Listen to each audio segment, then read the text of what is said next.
रमजान का महीना आगे आ रहा है, बेहतरीन मौका है अपने आप को चेंज करने का। रमजान के महीने में हम सब चेंज हो जाते हैं। सुबह 4 बजे कोई उठ के खाना नहीं खाता, मगर रमजान में हम खाते हैं। रोजाना दोपहर में हम लंच करते हैं, मगर रमजान में नहीं करते। शाम को इफ्तार के टाइम हम खाना खाते हैं। रमजान हमें चेंज कर देता है। मेरे प्यारे साथियों, रमजान को दिल की दुनिया को भी चेंज करने का महीना बना लो। रमजान का आखिरी अशरा आता है तो हम एक दुआ पढ़ते हैं, अल्लाहुम्मा इन्नका अफ़्वुन तुहिब्बुल अफ़्व फ़अफ़ु अन्नी। ऐ अल्लाह, तुम माफ करने वाला है और माफी को पसंद करता है। ऐ अल्लाह, मैं भी तेरा खताकार बंदा हूँ, मैं भी तेरा गुनहगार बंदा हूँ। ऐ अल्लाह, मैं भी गुनाहों में डूबा हुआ हूँ। ऐ अल्लाह, तू मुझको भी माफ कर दे। ये बड़ी प्यारी दुआ है, ये बड़ी छोटी सी दुआ है। ओ लोगों, इस दुआ को याद कर लो और रमजान में भी पढ़ा करो और आम दिनों में भी पढ़ा करो, क्योंकि अल्लाह ताला से ये मांगना यही तो असल चीज है कि अल्लाह तुम माफ कर दे। अल्लाहुम्मा इन्नका अफ़्वुन तुहिब्बुल अफ़्व फ़अफ़ु अन्ना। एक मर्तबा हजरत आयशा ने पूछा था, अल्लाह, मेरे प्यारे साथियों, ये कितनी बड़ी बदनसीबी की बात है कि इंसान अपनी माँ की मग़फ़िरत की दुआ न कर सके। मोहम्मद रसूलुल्लाह की आंखों में आंसू है, आप रो रहे हैं और आप कह रहे हैं कि अपनी माँ की मग़फ़िरत की दुआ नहीं कर सकता, अल्लाह ने मुझे मना कर दिया है। और इससे यह भी पता चलता है अल्लाह के फैसले के आगे मोहम्मद रसूलुल्लाह भी मजबूर है। अल्लाह के फैसले के आगे आपकी भी नहीं चलती है। अगर अल्लाह ने मना कर दिया है कि ऐ नबी, आप अपनी माँ की मग़फ़िरत की दुआ नहीं कर सकते, तो नबी भी अब उसके आगे कुछ नहीं कर सकते। नबी का भी इख्तियार नहीं है। दुनिया की जिंदगी अब कम हो रही है। जिस तरीके से हालात सामने आ रहे हैं, अब कयामत बहुत करीब है। अब दुनिया का दिन ढल चुका है, दुनिया की शाम शुरू हो चुकी है। इसके पहले कि दुनिया खत्म हो जाए और कयामत आ जाए, मेरे प्यारे साथियों, हमें और आपको तौबा कर लेना चाहिए। अपने गुनाहों से, अपनी गलतियों से, अपनी खताओं से अल्लाह से तौबा कर लेना चाहिए। वत्तकुल्लाह अल्लज़ी तसाअलून बिही वल अरहाम इन्नल्लाह काना अलैकुम रक़ीबा। या अय्युहल्लज़ीना आमनुत्तकुल्लाह वक़ूलू क़ौलन सदीदा युस्लिह लकुम अअमालकुम व यग़फिर लकुम ज़ुनूबकुम वमन युतिइल्लाह व रसूलहु फ़क़द फ़ाज़ फ़ौज़न अज़ीमा। अम्मा बाद फ़इन्न ख़ैरल हदीस किताबुल्लाह व ख़ैरल हदी हदी मुहम्मदिन सल्लल्लाहु अलैहि वसल्लम व शर्रल उमूरि मुहदसातुहा व कुल्ल मुहदसतिन बिदअह व कुल्ल बिदअतिन दलालह व कुल्ल दलालतिन फिन्नार। अऊज़ु बिल्लाहि मिनश शैतानिर रजीम। बिस्मिल्लाहिर रहमानिर रहीम। या अय्युहल्लज़ीना आमनु दुखुलू फिस्सिल्मि काफ़्फ़ा वला तत्तबिऊ खुतवातिश शैतान इन्नहु लकुम अदुव्वुम मुबीन। वक़ाल तआला फ़ी मक़ामिन आख़र अरअयतल्लज़ी युकज़्ज़िबु बिद्दीन फ़ज़ालिकल्लज़ी यदउल यतीम वला यहुद्दु अला तआमिल मिस्कीन फ़वैलुल लिल मुसल्लीन अल्लज़ीना हुम अन सलातिहिम साहून अल्लज़ीना हुम युराऊन व यमनऊनल माऊन।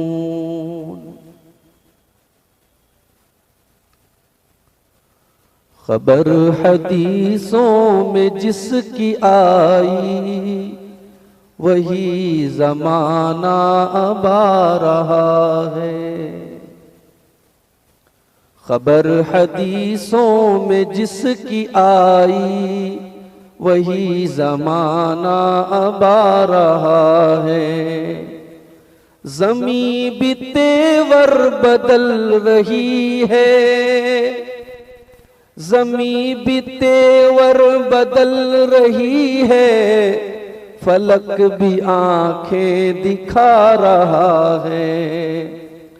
खबर हदीसों में जिसकी आई वही जमाना अब आ रहा है।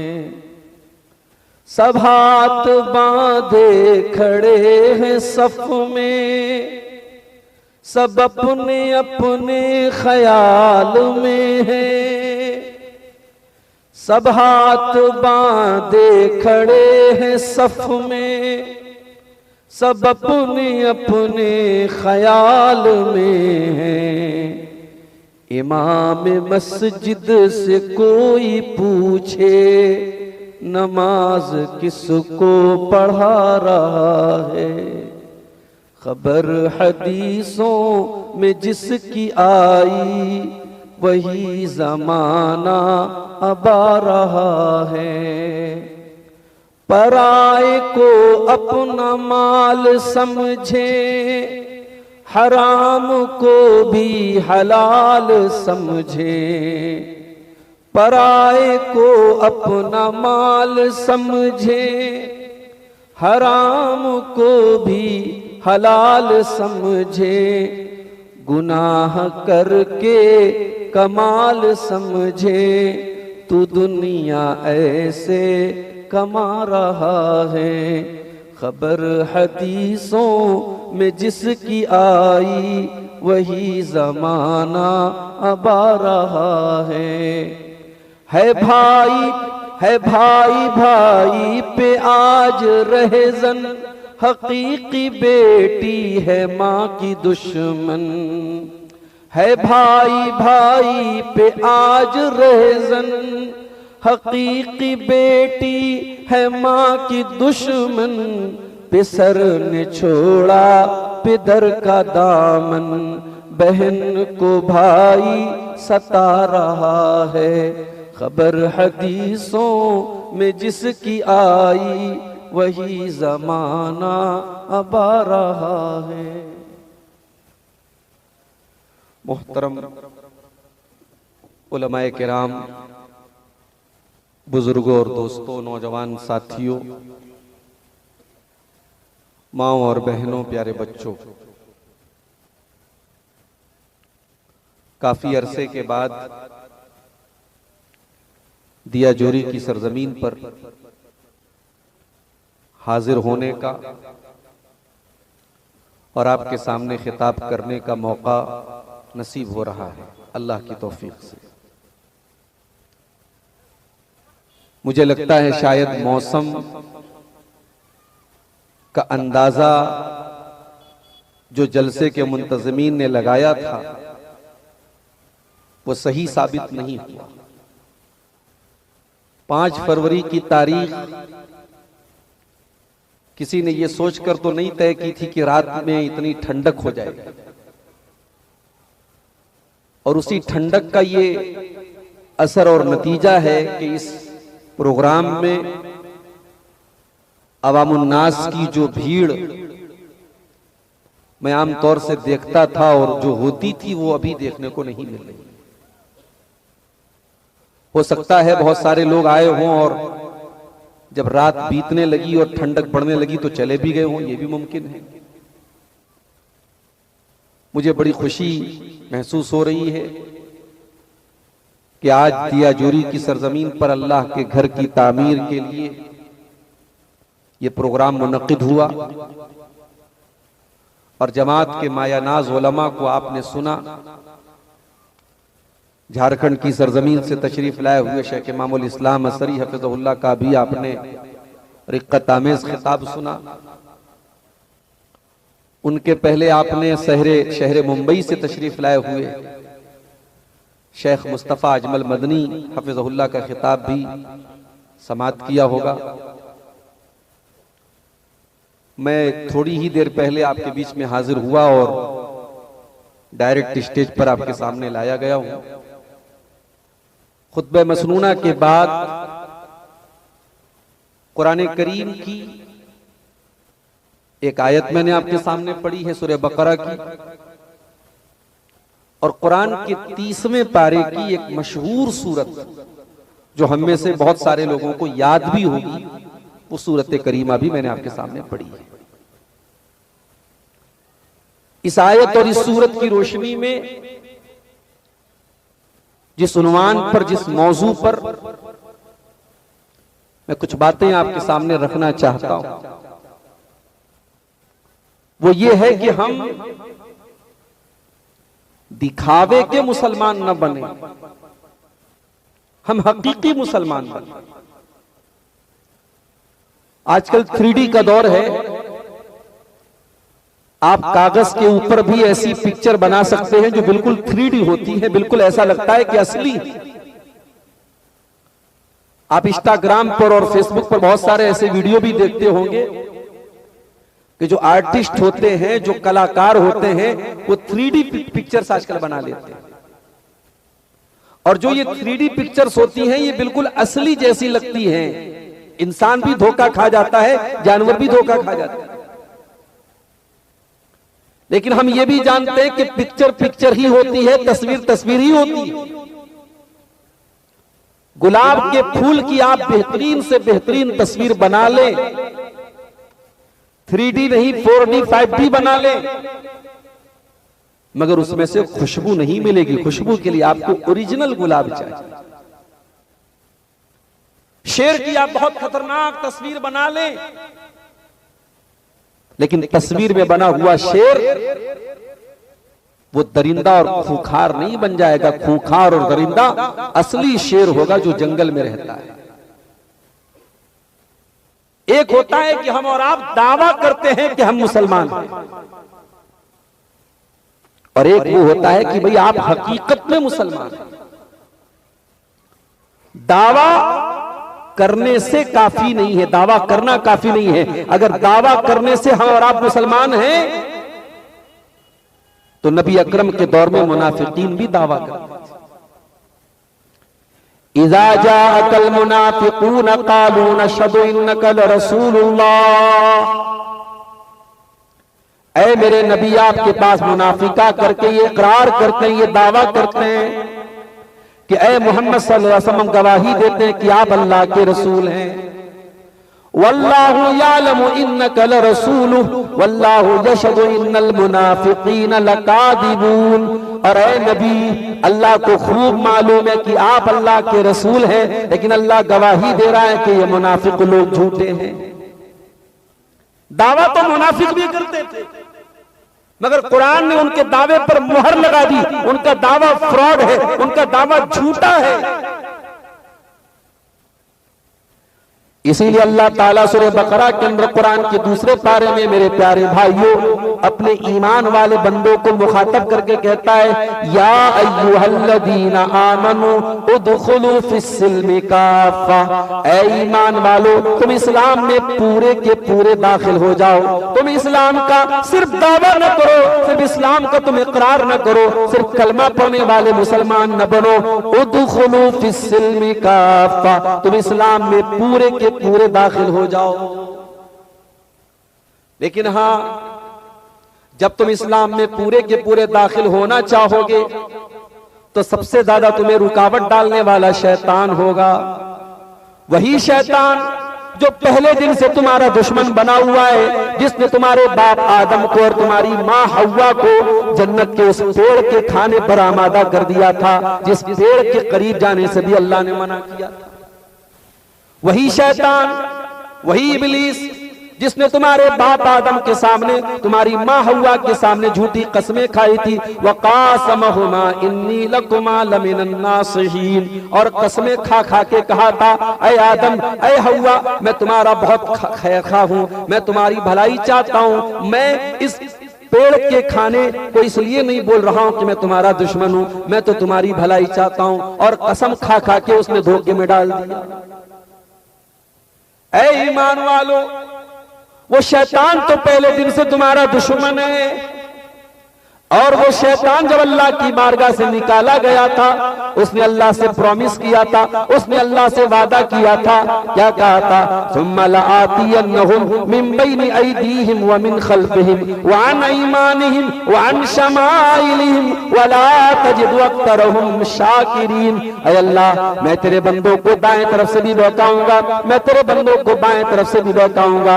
ऐ अल्लाह, मैं तेरे बंदों को आगे से भी बहकाऊंगा और मैं तेरे बंदों को पीछे से भी बहकाऊंगा। वला तजिदु अक्तरहुम शाकिरीन। और अल्लाह, मैं प्रॉमिस करता हूं, मैं वादा करता हूं कि तेरे ज्यादातर बंदों को मैं नाशुक्रा बना दूंगा, उनको पापी बना दूंगा, उनको तेरा गुनहगार बना दूंगा। तेरे ज्यादातर बंदे तेरे नाशुक्रे बन जाएंगे। वो शैतान क्यों चाहेगा कि आप इस्लाम में पूरे के पूरे दाखिल हो जाए? इसीलिए जब अल्लाह ने यह फरमाया कि इस्लाम में पूरे के पूरे दाखिल हो जाओ, तो फिर फौरन ये भी फरमाया वला तत्तबिउ खुतवातिश शैतान। और ऐ मेरे बंदो, तुम शैतान के नक्शे कदम पे न चलना, तुम शैतान के फुट स्टेप्स पर न चलना, तुम शैतान के निशाने राह पर न चलना, तुम शैतान के रास्ते पर न चलना। इन्नहु लकुम अदुव्वुम मुबीन। शैतान तुम्हारा खुला हुआ दुश्मन है। इस्लाम में पूरे के पूरे दाखिल। ऐ अल्लाह, हम तो नमाज भी पढ़ते हैं, रमजान का महीना आने वाला, हम तो रोजा भी रखते हैं, अल्लाह ताकत देता है तो हम हज और उम्रा भी कर लेते हैं। ऐ अल्लाह, हम तो मुसलमान हैं, हमने खतना भी करवाया हुआ है, हमारे नाम भी अब्दुल्ला और अब्दुर्रहमान है, हम तो मुसलमानों वाले नाम रखते हैं। ऐ अल्लाह, कौन सी कमी हमारे अंदर है कि तू ये हमसे कह रहा है कि इस्लाम में पूरे के पूरे दाखिल हो जाओ? हमारे अंदर कौन सी कमी है और हमारे इस्लाम में कौन सी कमी है कि तू हमें इस्लाम में पूरा पूरा दाखिल होने का हुक्म दे रहा है? इस सवाल का जवाब अल्लाह ताला कुरान के 30वें पारे में दे रहा है। असली दीनदारी और नकली दीनदारी में क्या डिफरेंस है, क्या फर्क है? दीनदारी का दावा करने वाला कैसा होता है और ओरिजिनल दीनदार कैसा होता है, दोनों में फर्क क्या है? अल्लाह ताला कुरान के 30वें पारे में बता रहा है। अरअयतल्लज़ी युकज़्ज़िबु बिद्दीन। ऐ मेरे नबी, क्या आपने उस इंसान को नहीं देखा जो दीनदारी का दावा तो करता है, जो कहता है कि मैं दीन पर चलने वाला हूं, मगर हकीकत में वो दीन को झुठलाता है। फ़ज़ालिकल्लज़ी यदउल यतीम। और उसका बहुत बड़ा सबूत ये है कि दीनदारी का दावा करने वाला यतीम को धक्के देता है, यतीम को दबाता है, यतीम का शोषण करता है, यतीम को तकलीफ में डालता है। यतीम किसको बोलते हैं? जिस बच्चे का बाप मर गया।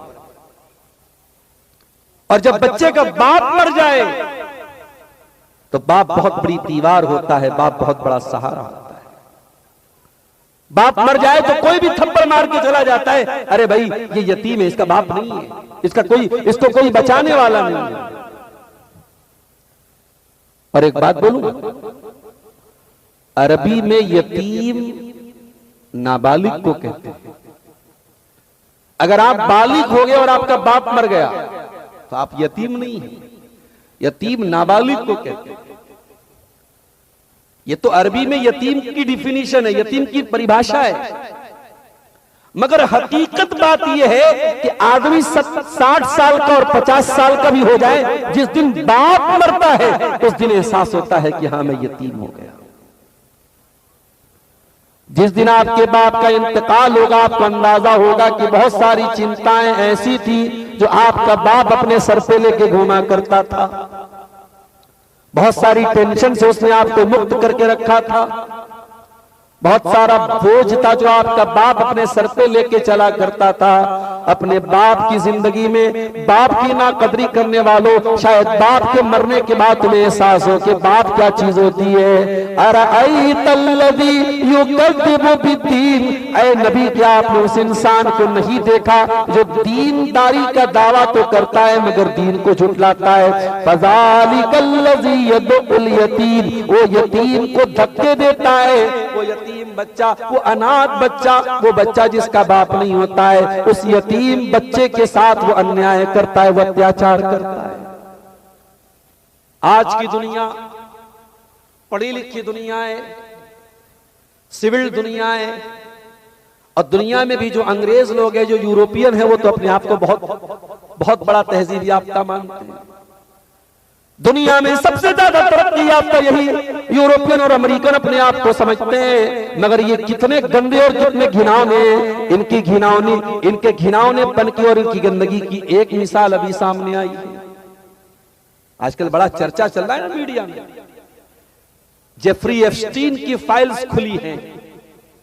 अमेरिका के डिपार्टमेंट ऑफ जस्टिस ने इंटरनेट पर जेफरी एप्स्टीन की फाइल को लीक किया है और ओपन किया है। कई लाख हैं उस फाइल में पेजेस। और ये जेफरी एप्स्टीन कौन था? ये बहुत बड़ा सेक्सुअल क्रिमिनल था।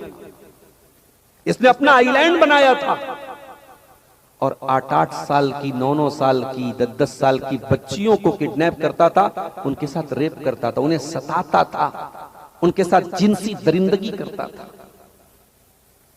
यहां तक उसके ऊपर इल्जाम है छोटे बच्चों को कत्ल करके उनका गोश्त खाता था। ये दरिंदे, ये इंसानियत के नाम पे ये बदनुमा दाग, और ये दुनिया को कहते हैं कि साहब हम तरक्की याफ्ता हैं, हम सिविल्ड हैं, हम तहजीब याफ्ता हैं। इनकी तहजीब पर थू, इनकी सकाफत पर थू, इनके कल्चर पर थू। इस्लाम 1400 साल पहले जिस कल्चर को पेश करता है मेरे प्यारे साथी, तो एक मुकद्दस कल्चर है। ये जेफरी एप्स्टीन की जगह कोई मुसलमान होता तो अब तक पूरा मीडिया चिल्लाता। इस्लाम तो यही तालीम देता है, मुसलमान तो ऐसे ही होते हैं, क्योंकि वो यहूदी है इसलिए दुनिया खामोश बनी हुई है। मेरे प्यारे साथियों, इस्लाम तो वो दीन है जो छोटे बच्चों के साथ रेप करना तो बड़ी दूर की बात है।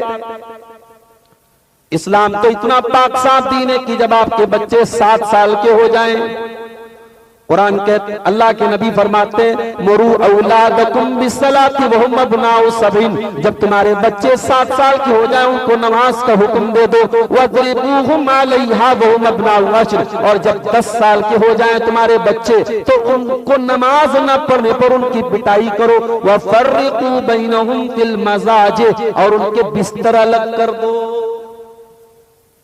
10 साल का लड़का हो गया, 10 साल की लड़की हो गई, अभी वो नाबालिग है, अभी वो बालिग भी नहीं हुए, मगर इस्लाम कितना पाकीज़ा दीन है, इस्लाम कितना साफ सुथरा दीन है, और इस्लाम गंदगी और बदकारी को कितना नापसंद करता है कि नबी ने हुक्म दिया कि जब तुम्हारे बच्चे 10 साल के हो जाए तो बिस्तर अलग कर दो लड़का लड़की के, ताकि अब वो समझदार होने लगे, वो टीनेजर होने लगे, अब कहीं उनके अंदर कोई गलत ख्याल ना पैदा होने लगे, कहीं ऐसा ना हो कि भाई अपनी बहन के साथ किसी तरीके का गलत ख्याल उसके दिल में आ जाए। और आज हो रही घटनाएं, भाई बहन के दरमियान भी घटनाएं हो रही। एक चादर में 2 लड़कों को, 2 लड़कियों को भी सोने से मना किया गया। औरत को मना किया गया बगैर महरम के सफर न करे। औरत को मना किया गया ऐसे घर में रात न गुजारे जिस घर में उसका कोई महरम न हो। औरत को मना किया गया कि हज और उम्रा जैसी इबादत भी वो बगैर महरम के नहीं कर सकती है। ये तालीम इस्लाम ने दी है, क्योंकि इस्लाम अल्लाह का दीन है और अल्लाह के दीन पे चलने वाला छोटे बच्चों के साथ ज्यादती नहीं कर सकता है। और आज दुनिया को तहजीब का पाठ पढ़ाने वाले ये गंदे और घिनौने लोग, छोटी छोटी बच्चियां भी इनके यहाँ सुरक्षित नहीं है। और आज इंडिया के हालात भी बहुत अच्छे नहीं है। मीडिया की रिपोर्ट है बहुत बड़ी तादाद में हमारे भारत की राजधानी दिल्ली से छोटी छोटी बच्चियां गायब हो रही हैं, छोटे छोटे लड़के गायब हो रहे हैं। या अल्लाह, ऐसा दौर भी हमें देखना था कि छोटी छोटी बच्चियों को भी माँ बाप को संभाल के रखना पड़ता है, माँ बाप को बड़ा ख्याल करना पड़ता है। कहीं छोटी बच्चियां भी जालिमों की भेंट न चढ़ जाए, कहीं किसी दरिंदे की दरिंदगी की भेंट न चढ़ जाए। इस्लाम तो वो दीन है मेरे प्यारे साथी, जो गरीबों, कमजोरों, यतीमों का सहारा बनता है। यतीम का कोई पूछने वाला नहीं होता, यतीम के हक में कोई आवाज उठाने वाला नहीं होता। और चूंकि मेरे नबी तो यतीम थे और मेरे नबी से ज्यादा यतीम का दर्द कौन समझ सकता था। मेरे नबी तो पैदा ही यतीम हुए थे। आपने आंखें खोली, गोद में लेने वाला कोई बाप आपके सर पे न था, बाप का इंतकाल हो चुका था। आपको गोद में लेने वाला दादा था, दादा ने गोद में लिया था। जब आपने होश संभाला तो आपने देखा कि बाप नहीं है और 6 साल की उम्र आपकी होती है तो माँ भी आपको दागे मुबारकत दे के चली जाती है। ओ लोगों, अल्लाह की इसमें भी बहुत बड़ी हिकमत थी। अल्लाह ने अपने नबी को यतीम बनाया, इसमें भी अल्लाह की बहुत बड़ी हिकमत थी। जब बाप होता है तो बच्चे अपने बाप पर डिपेंड हो जाते हैं, जब माँ रहती है तो बच्चे अपनी माँ के ऊपर डिपेंड रहते हैं। लेकिन जब माँ भी नहीं है, जब बाप भी नहीं है, तो बचपन से ही बच्चा सेल्फ डिपेंड होता है, आत्मनिर्भर होता है। अल्लाह ने अपने नबी को यतीम बनाया ताकि बाप और माँ का साया न हो। अल्लाह ताला खुद अपने नबी की परवरिश में, अपने नबी की तरबियत में, अपने नबी के किरदार को बनाने में अल्लाह ताला अपनी रहमत और अपना करम फरमाए। इसीलिए कुरान में अल्लाह कहता है, अलम यजिदका यतीमन फआवा। ऐ मेरे नबी, याद कीजिए आप यतीम थे, आप यतीम थे, आपके बाप भी दुनिया में नहीं थे, आपकी माँ भी दुनिया में नहीं थी। अल्लाह ने आपको फिर भी बेसहारा नहीं होने दिया। यतीम थे मेरे नबी, और यतीम से ज्यादा यतीम का दर्द कोई नहीं समझ सकता। इसीलिए अल्लाह के नबी जब अपनी माँ को याद करते थे तो रोने लगते थे।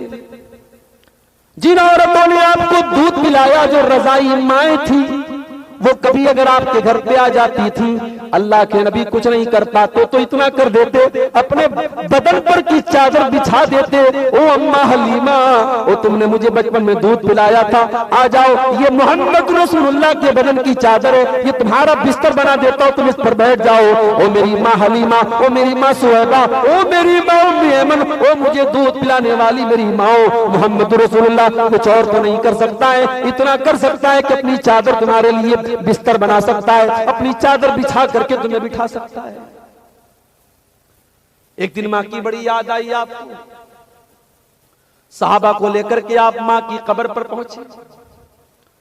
ओ अहले हदीसो, हम शब बारात मनाने वाले तो नहीं है, हम साल की किसी एक रात में कब्रिस्तान जाने वाले तो नहीं है, मगर हां इतना जरूर कहूंगा, कब्रिस्तान जाया करो। हम इसलिए कब्रिस्तान नहीं जाते कि वहां जाके अगरबत्तियां जलाएंगे, हम इसलिए कब्रिस्तान नहीं जाते कि कब्रिस्तान को भी हम बिल्कुल महल जैसा बना दें। अभी बनारस का एक वीडियो मुझे किसी भाई ने भेजा, शबे बारात की रात का वीडियो। बनारस का एक कब्रिस्तान, इतनी लाइटें लगाई गई हैं, इतनी खुशबुएं लगाई गई हैं, इतने फूल बिछाए गए कि दूर से देख के लगता है कोई शादी का पिंडाल है। ओ लोगों, तुमने तो कब्रिस्तान की शक्ल ही बदल डाली है। मेरे नबी ने फरमाया था, ओ लोगों तुम कब्रिस्तान जाया करो, नहैतुकुम ज़ियारतिल क़ुबूर, मैंने पहले तुमको कब्रिस्तान जाने से मना किया था, मगर अब जाने की इजाजत दे रहा हूं, तुम कब्रिस्तान जाया करो। इसलिए जाया करो, फ़इन्नहा तुज़क्किरुकुमुल आखिरा, कब्रिस्तान जाने से तुम्हें आखिरत की याद आएगी, मौत की याद आएगी। ओ कब्रिस्तान पे जाकर अगरबत्ती जलाने वालों, ओ कब्रिस्तान पर फूल बिछाने वालों, ओ औरतों को, लेडीज को सजा धजा के मेकअप करके हलवा माडा के साथ कब्रिस्तान जाकर के शबे बारात मनाने वालों, तुमने तो अपने नबी की हदीसों का जनाजा ही निकाल दिया, तुमने तो कब्रिस्तान का मतलब ही उलट करके रख दिया। अच्छा, बड़ी अजीब बात यह है कि यह भी अकीदा रखा जाता है कि साहब शबे बारात को अब्बा की रूह घर में आती है, अम्मा की रूह घर में आती है, तो अब्बा और अम्मा के लिए हलवा बनता है। जिंदगी में माँ बाप बेचारे दवा के लिए तरस जाए, उनको दवाएं ना मिले। जिंदगी में माँ बेचारी, बेटा अलग हो गया, बहू अलग हो गया, 70 साल की बुढ़िया अपने हाथ से खाना बना के, रोटी बना के खाए, और ये बदबख्त, ये बेशरम उसके मरने के बाद शबे बारात में हलवा बना रहा है अम्मा की खुशी। और ये अकीदा रखा जाता है कि उनकी रूहें वापस आती हैं। ये गैर मुस्लिमों का अकीदा है, ये हिंदू भाइयों का अकीदा है। इस्लाम में मरने के बाद कोई आत्मा वापस नहीं आती मेरे प्यारे साथी। इस्लाम का कॉन्सेप्ट तो ये हत्ता इज़ा जाअ अहदहुमुल मौत क़ाल रब्बिरजिऊन, मरने के बाद इंसान कहता है अल्लाह मुझे एक बार तो दुनिया में दोबारा आने का मौका दे दे, एक बार एक चांस और दे दे, लअल्ली आमलु सालिहा। ऐ अल्लाह एक चांस और मांग रहा हूँ, लड़की की शादी करने के लिए नहीं मांग रहा हूँ, मकान अधूरा उसको बनाने के लिए नहीं मांग रहा हूँ, ऐ अल्लाह दुनिया में कारोबार फैलाने के लिए नहीं मंगा रहा हूँ, ऐ अल्लाह एक चांस और मांग रहा हूँ, एक जिंदगी और मांग रहा हूँ, एक जीवन दान और मांग रहा हूँ। क्यों मांग रहा हूँ? लअल्ली आमलु सालिहा।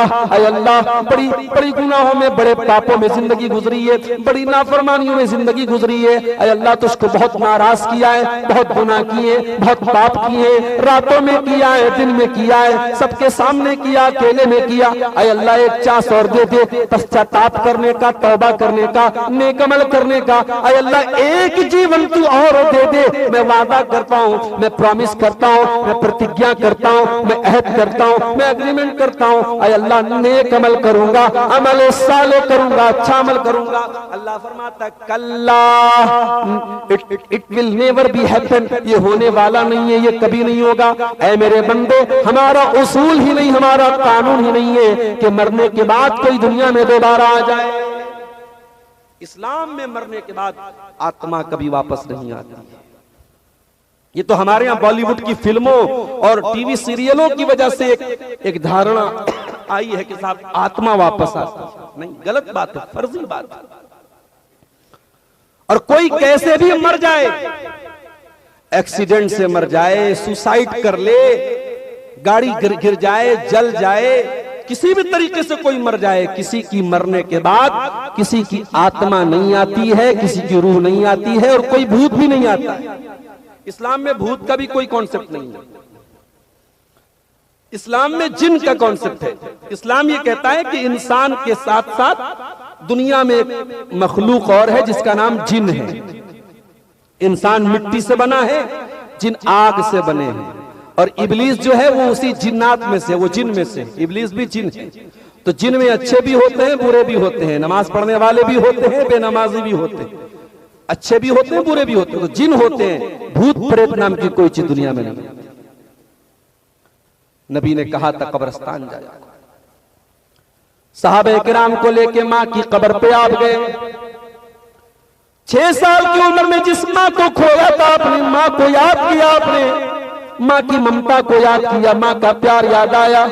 मोहम्मद रसूलुल्लाह की आंखों से आंसू बहने लगे, आप रोने लगे, और आपको रोता हुआ देख करके सहाबे किराम की आंखों से भी आंसू बहने लगे, सहाबे किराम भी रोने लगे। आपने फरमाया, ओ मेरे सहाबा, तुम्हें मालूम है मैं क्यों रो रहा हूँ? मैंने अल्लाह ताला से इजाजत मांगी थी, अल्लाह मैं अपनी माँ की कब्र पे जाना चाहता हूँ। अल्लाह ने मुझे अपनी माँ की कब्र पे जाने की तो इजाजत दे दी, और मैंने इजाजत मांगी, ऐ अल्लाह मैं अपनी माँ की मगफिरत की दुआ करना चाहता हूं। अल्लाह ने मुझे अपनी मां की मगफिरत की दुआ करने की इजाजत नहीं दी। अगर आपकी मां तौहीद पर मरी है, और आप जब दुआ के लिए हाथ उठाएं और अपनी मां की मगफिरत की दुआ कर सकते हैं, तो आप खुशनसीब हैं मेरे प्यारे साथियों। अगर आपके बाप का इंतकाल तौहीद पर हुआ है तो आप खुशनसीब हैं, वरना जिसकी मां बेचारी इस्लाम पर न मरे, जिसके बाप का इंतकाल तौहीद पर न हो, वो बदनसीब अपने माँ बाप के लिए मगफिरत की दुआ भी नहीं कर सकता। हमारे एक दोस्त है मुंबई में, गैर मुस्लिम से उन्होंने इस्लाम कबूल किया है, बड़ा अच्छा दावती काम भी वो करते हैं। वो मुंबई में रहते हैं, लेकिन रहने वाले बनारस के करीब में एक जगह चंदौली है, चंदौली के वो रहने वाले। एक मर्तबा बनारस में एक सफर में वो आए थे, तो ऐसी बात निकली, तो मैंने पूछा कि आप तो इस्लाम ले आए, आपके माँ बाप का क्या मामला है, क्या आपके माँ बाप भी इस्लाम ले आए? उनकी आंखों में आंसू आ गए। कहा, शेख साहब मेरे बाप तो इस्लाम ले आए हैं, मां मेरी इस्लाम नहीं लाई है। मैं समझा रहा हूं, कोशिश कर रहा हूं, तबलीग कर रहा हूं, लेकिन अभी तक मेरी मां इस्लाम नहीं लाई है। मुझे डर है कहीं उसका खात्मा कहीं कुफ्र के ऊपर ना हो जाए। मौलाना दुआ कीजिए मेरी मां को भी अल्लाह ताला ईमान की दौलत दे दे। इतना कह करके वो ज़ारो कतार रोने लगे। मेरे प्यारे साथियों, ये कितनी बड़े बदनसीबी की बात है कि इंसान अपनी माँ की मग़फ़िरत की दुआ न कर सके। मोहम्मद रसूलुल्लाह की आंखों में आंसू है, आप रो रहे हैं और आप कह रहे हैं कि अपनी माँ की मग़फ़िरत की दुआ नहीं कर सकता, अल्लाह ने मुझे मना कर दिया है। और इससे यह भी पता चलता है अल्लाह के फैसले के आगे मोहम्मद रसूलुल्लाह भी मजबूर है, अल्लाह के फैसले के आगे आपकी भी नहीं चलती है। अगर अल्लाह ने मना कर दिया है कि ऐ नबी आप अपनी माँ की मग़फ़िरत की दुआ नहीं कर सकते, तो नबी भी अब उसके आगे कुछ नहीं कर सकते, नबी का भी इख्तियार नहीं है। मेरे अल्लाह के नबी यतीम थे और यतीम का दर्द आपसे बेहतर कौन समझता था? इसीलिए आपने फरमाया अना वकाफिलुल यतीम कहातैन, यतीम को पालने वाला और यतीम की परवरिश करने वाला मेरे साथ जन्नत में जाएगा। कैसे जाएगा? आपने अपनी दोनों उंगलियों से इशारा करके फरमाया कहातैन, जैसे ये दोनों बीच वाली उंगली और शहादत की उंगली, ये दोनों उंगलियां बिल्कुल सटी हुई हैं, बिल्कुल लगी हुई हैं, मेरे साथ जन्नत में जाएगा यतीम को पालने वाला। कुरान कहता है अगर तुम दीनदारी का दावा करते हो, तुम अपने आप को दीनदार कहते हो, फज़ालिकल्लज़ी यदउल यतीम, तुम यतीम का हक मारते हो, तुम यतीम के साथ अत्याचार करते हो, तुम यतीम को दबाते हो, तुम दीनदार नहीं बन सकते। वो दिया चोरी वालों, आज आपके इलाके में आता हूं, कोई कहता है मौलाना ग्रुप लोन पर तकरीर जरूर कीजिएगा। मैंने पूछा ये ग्रुप लोन क्या होता है? बोले 25,000 30,000 की रकम होती है जो लोन ली जाती है, लोन ली जाती है और ये लोन औरत के नाम पे लिया जाता है, इसकी ईएमआई भी औरत से चुकाई जाती है और वो आता है बैंक वाला लोन देने वाला, वो औरत ही से बात करता है। यानी एक तो करेला है ऊपर से नीम चढ़ा है, एक तो लोन और सूद वो खुद अपने आप में बहुत बड़ा अजाब है। जिस बस्ती और जिस सोसाइटी में सूद और ब्याज आ जाए मेरे प्यारे साथियों, उस सोसाइटी में मकान चाहे अच्छे बन जाएं, उस गांव में चाहे लोगों का लाइफ स्टाइल अच्छा हो जाए, मगर उस गांव से उस टाउन से उस बस्ती से बरकत खत्म हो जाएगी। और ये भी कान खोल के सुन लो, ब्याज लेने वाला जितना बड़ा अपराधी है, ब्याज देने वाला भी उतना ही बड़ा अपराधी है। आप अगर ये कहते हैं मौलाना साहब हमारी मजबूरी है, हम ग्रुप लोन नहीं लेंगे तो हमारा काम नहीं चलेगा, तो आओ मैं बताता हूं मजबूरी किसको कहते हैं। मजबूरी किसको कहते हैं सुन लीजिए आप। कुरान कहता है इन्नमा हर्रमा अलैकुमुल मैतत वद्दम वलहमल खिंजीर, अल्लाह ने तुम्हारे ऊपर बहता हुआ खून हराम किया है, खून नहीं पी सकते तुम। अल्लाह ने तुम्हारे ऊपर मुर्दार हराम किया है, मरे हुए जानवर का तुम गोश्त नहीं खा सकते जो खुद ब खुद मर गया हो, चाहे वो जानवर हलाल हो, बकरा हो, दुम्बा हो, मुर्गा हो, जो खुद ब खुद मर गया, जिसको ज़बा तुमने नहीं किया, वो मुर्दार है, मरा हुआ, उसका तुम गोश्त नहीं खा सकते। वलहमल खिंजीर, तुम सूअर का गोश्त नहीं खा सकते। वमा उहिल्ला लिगैरिल्लाह, और जिस पर गैरुल्लाह का नाम लिया जाए, बड़े पीर साहब का नाम लिया जाए, ख्वाजा मोइनुद्दीन चिश्ती का नाम लिया जाए, किसी रसूल का नाम लिया जाए, किसी देवता का नाम लिया जाए, किसी देवी का नाम लिया जाए, जिस मिठाई पर जिस खाने पर किसी गैरुल्लाह का नाम लिया जाए, उसके नाम से ज़बा किया जाए, उसके नाम से चढ़ावा चढ़ाया जाए, वो चीज भी तुम्हारे लिए हराम है। कुछ हराम खोर किस्म के मुसलमान कहते हैं बिस्मिल्लाह पढ़ के सब खा लो, बिस्मिल्लाह पढ़ के तो सूअर भी खा जाए। ये कुछ हराम खोर लोगों की दलील है। वो कहते हैं साहब हमारे यहाँ फला जगह से जो है लड्डू आया और मीठा आया, हमें मालूम है कि वो जो है देवी के नाम पे और देवता के नाम पे और गैरुल्लाह के नाम पे चढ़ाया गया था, मगर हम तो बिस्मिल्लाह पढ़ के खा लेते हैं। तो बिस्मिल्लाह पढ़ के तो सूअर क्यों नहीं खा जाता, तो कुत्ता क्यों नहीं खा जाता? जरा गौर करो, अल्लाह ने खून का जिक्र किया, अल्लाह ने मुर्दार का जिक्र किया, अल्लाह ने सूअर के गोश्त का जिक्र किया और उसके फौरन बाद फरमाया वमा उहिल्ला बिही लिगैरिल्लाह, जिस चीज के ऊपर अल्लाह के सिवा किसी और का नाम पुकारा जाए वो चीज भी तुम्हारे लिए हराम है। अब मजबूरी सुनिए क्या है। अब एक इंसान भूखा मर रहा है, उसके सामने खाने की कोई चीज नहीं है, मरा हुआ मुर्गा का गोश्त है, मरे हुए बकरे का, मुर्दार बकरे का गोश्त है, या सूअर का गोश्त है, उसकी जान जा रही है।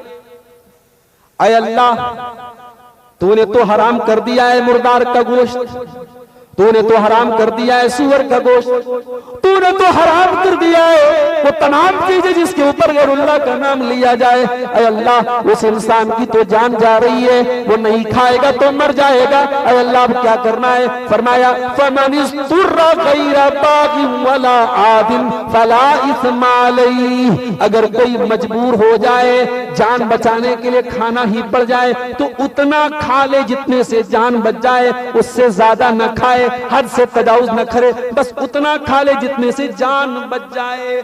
ओ लोगों, ओ ग्रुप लोन की लानत में और ग्रुप लोन की दलदल में फंसने वालों, मुझे बताओ क्या ये लोन ऐसा है कि इसको नहीं लोगे तो तुम मर जाओगे? नहीं नहीं, आज हम तो शौक के लिए लोन ले रहे हैं। किसी को 1 लाख का मोबाइल लेना है, वो 10,000 महीना कमा रहा है, वो 1 लाख का मोबाइल लोन पे ले रहा है। किसी को 10 लाख की गाड़ी लेना है, 10 लाख रुपये उसके पास नहीं है, वो लोन पे गाड़ी ले रहा है। किसी को छोटे मोटे पैसे की जरूरत है, 30,000 40,000 वो लोन ले रहा है। ओ लोगों, तुम ब्याज पर लोन ले रहे हो, तुम ब्याज दे रहे हो, तुम अल्लाह की नबी की हदीस कैसे भूल सकते हो? आपने फरमाया लानल्लाहु आकिल रिबा व मुकिलहु व कातिबहु व शाहिदही। सूद खाने वाले पर भी अल्लाह की लानत, सूद खिलाने वाले पर भी अल्लाह की लानत, सूद की गवाही देने वाले पर भी अल्लाह की लानत, और सूद लिखने वाले पर भी अल्लाह की लानत।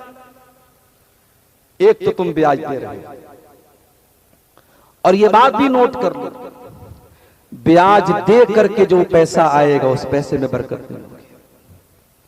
अरे आप तो 20-25 हजार की बात कर रहे हैं। मैं बरेली में गया, बरेली में गांव है, इलाका है धौरा टाटा, चावल का कारोबार होता है, करोड़पति लोग हैं। मुझे लोगों ने बताया मौलाना यहाँ बड़ी बड़ी मिलें लगी हुई हैं चावल की, और 10-10 लाख 20-20 लाख की मशीनें हैं, और बैंक से लोन पर लोग लेते हैं। और लोगों ने बताया कि मौलाना जिसने भी बैंक से लोन लेकर के मशीनें लगाई है उसका नुकसान हुआ है, वो बर्बाद हुआ है, उसके घर में बेदीनी आई है, उसके घर से बरकत खत्म हुई है। और क्यों न हो, मेरे रब का कुरान कहता है, और कयामत तक कुरान की आयत जिंदा रहेगी, और कुरान की आयत पुकारती रहेगी, यमहकुल्लाहु रिबा व युर्बिस सदक़ात। अल्लाह सूद और ब्याज को मिटाता है, और अल्लाह सदका खैरात में बरकत देता है। जब जब मुसलमान ब्याज खाएगा, जब जब मुसलमान सूद खाएगा, जब जब मुसलमान सूद ब्याज देगा लेगा, उसके घर से बरकत खत्म हो जाएगी। अगर यतीम को धक्का देने वाला अल्लाह की नजर में नकली दीनदार है, तो ग्रुप लोन लेने वाला भी नकली दीनदार है। और यहां तक मुझे लोगों ने बताया कि लोन की रिकवरी लेने वाला जब आता है और टाइम पर पैसा नहीं मिलता है, तो कभी कभी मां बहन की गाली भी देके जाता है। मुसलमानों, तुम्हारी गैरत कहां चली गई? अपने घर की औरतों को पहली बात तुमने गैर महरम के सामने लाके खड़ा कर दिया, उससे 4 बातें भी सुनवा रहे हो। इससे बेहतर तो तुम चुल्लू पर पानी लेके डूब मरते मेरे भाई।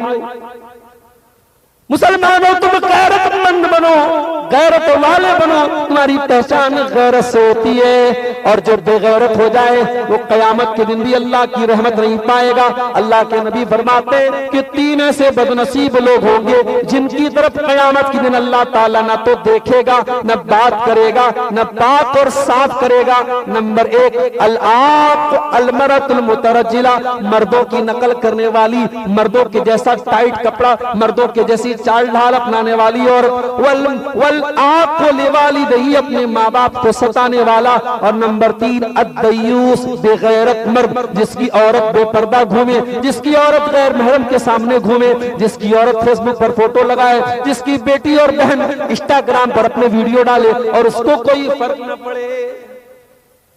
बेगैरत किसको कहते हैं मैं बताऊं आपको? आपको इंटरनेट पर बहुत सारे बेगैरत लोग मिल जाएंगे जो इंस्टाग्राम और फेसबुक पर अपनी बीवी के नंगे होने की कमाई खाते। मुझे कभी कभी हैरत होती है कि औरत गंदे गंदे वीडियो बना रही है, गंदे वल्गर जोक बना रही है, आधे अधूरे कपड़े बना रही है, और उस वीडियो में उसका शौहर भी मौजूद है। शौहर बेचारा बत्तीसी दिखा रहा है, ही हंस रहा है, उसकी बीवी पूरी दुनिया के सामने अपने जिस्म की नुमाइश करे और शौहर बेचारा बत्तीसी दिखाए। इसका मतलब कि चंद पैसों के लिए वो शौहर बेगैरत हो चुका है, उसने अपनी बीवी की गैरत का सौदा कर लिया। बेगैरत मत बनो मेरे प्यारे साथियों, गैरत वाले बनो। हम गैरत वाले हैं, हमारी कौम गैरत वाली है, हम गैरत वाले नबी से हमारा ताल्लुक है। अल्लाह के नबी के एक सहाबी थे, उनका नाम साद इब्न उबादा था। उन्होंने एक मर्तबा कहा कि अगर मैं अपनी बीवी को किसी गैर मर्द के साथ देख लूंगा तो मैं उस आदमी को छोड़ूंगा नहीं, ले ज़रब तो भी सही, मैं उसको तलवार से खत्म कर दूंगा उस आदमी को। सहाबे किराम ने कहा कि यार साद इब्न उबादा इतनी खतरनाक बात बोल गए कि अगर गैर मर्द के साथ बीवी को देख लेंगे, हो सकता है गैर मर्द किसी काम से आया हो, वो तो कह रहे मैं कुछ सुनूंगा ही नहीं, मैं तो तलवार से खत्म ही कर दूंगा उस आदमी को। साहबे किराम को बड़ा ताज्जुब हुआ साद की गैरत पर। बुखारी और मुस्लिम की रिवायत है, साहबे किराम ने अल्लाह के नबी के सामने कहा, अल्लाह के नबी साद तो बड़े गैरत वाले।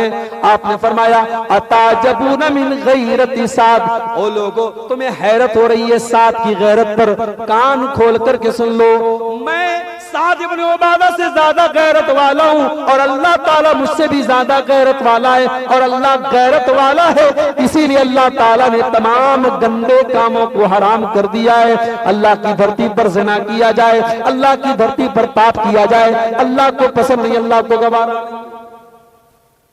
आज तो साहब दुनिया वहां पहुंच गई है कि लड़का लड़का शादी कर रहा है और अदालत कहती है कि आपको कोई एतराज नहीं है अगर लड़का लड़का साथ में रहना चाहता है और मियां बीवी की तरह साथ में रहना चाहता है, आपको एतराज का क्या हक हासिल है, वो आजाद है। मीडिया में खबर आती है 2 लड़कियों ने आपस में शादी कर ली, एक लड़की दूसरी लड़की के साथ शादी कर रही है और मीडिया कहती है साहब उनको आजादी है। इस्लाम कहता है कि नहीं, ये आजादी नहीं है, ये गंदगी है, ये गंदगी है। मर्द का मर्द के साथ ताल्लुक बनाना, औरत का औरत के साथ ताल्लुक बनाना, ये अल्लाह के अज़ाब को दावत देना है मेरे प्यारे साथी।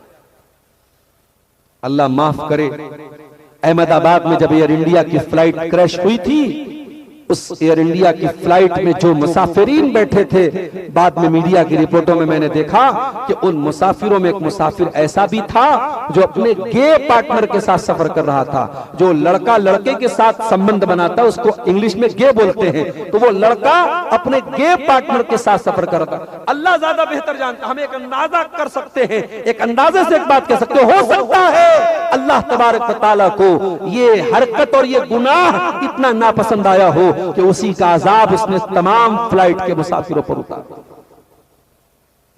जब कौमे लूत पर अल्लाह का अजाब आया था तो क्या कौमे लूत के बच्चे नहीं थे, कौमे लूत की औरतें नहीं थी, लेकिन अल्लाह का अजाब आया तो पूरी कौम पर आया। आसमान से पत्थरों की बारिश हो गई, पूरी कौमे लूत को अल्लाह ताला ने उलट दिया, पूरी कौमे लूत को उलट दिया और आसमान से पत्थरों की बारिश हुई, क्योंकि लूत अलैहिस्सलाम की कौम ये दुनिया की पहली कौम थी जहां मर्द मर्द से संबंध बनाता था, जहां मर्द मर्द के साथ बदकारी करता था। ये गंदगी, ये गलत काम, ये बेहुदा काम, ये वल्गर काम दुनिया में इसी कौम ने शुरू किया था। और ये जुमला मेरा नोट कर लो, बुराई बहुत बड़ा पाप है, गुनाह बहुत बड़ा पाप है, लेकिन गुनाह की शुरुआत करना ये और बड़ा पाप है। दुनिया में सबसे पहली हत्या काबिल ने हाबिल की थी।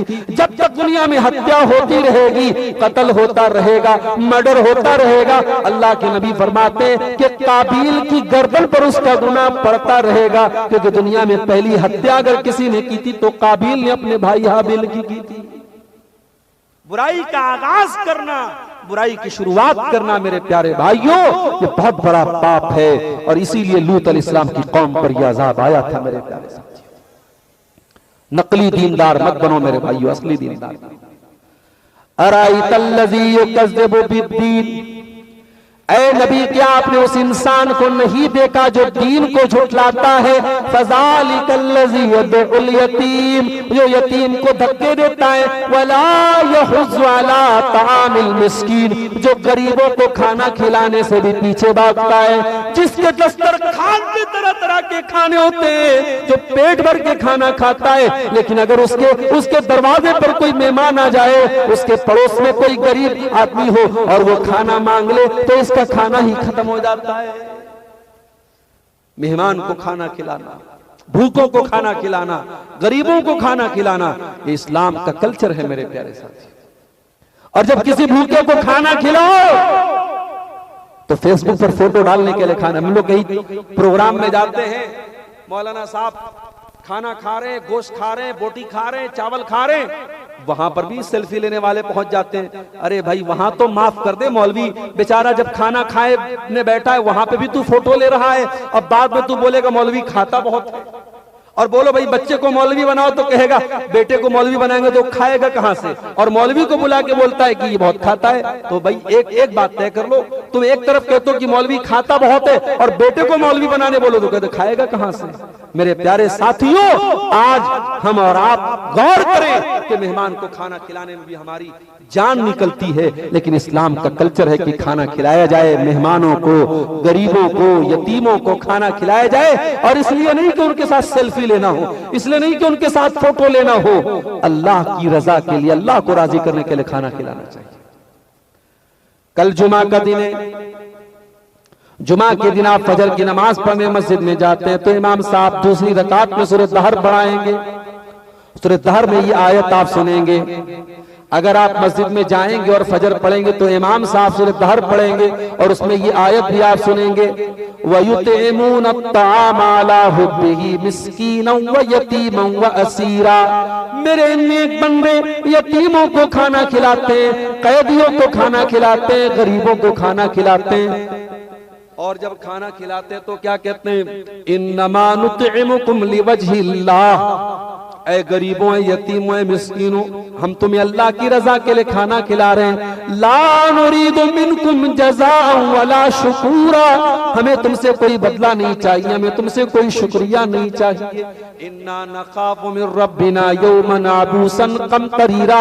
हमें तो कयामत के दिन का डर है, हमें तो अल्लाह ताला के अजाब का डर है। तो जो नकली दीनदार है वो तो एक टाइम का खाना भी किसी को खिलाने के लिए तैयार है।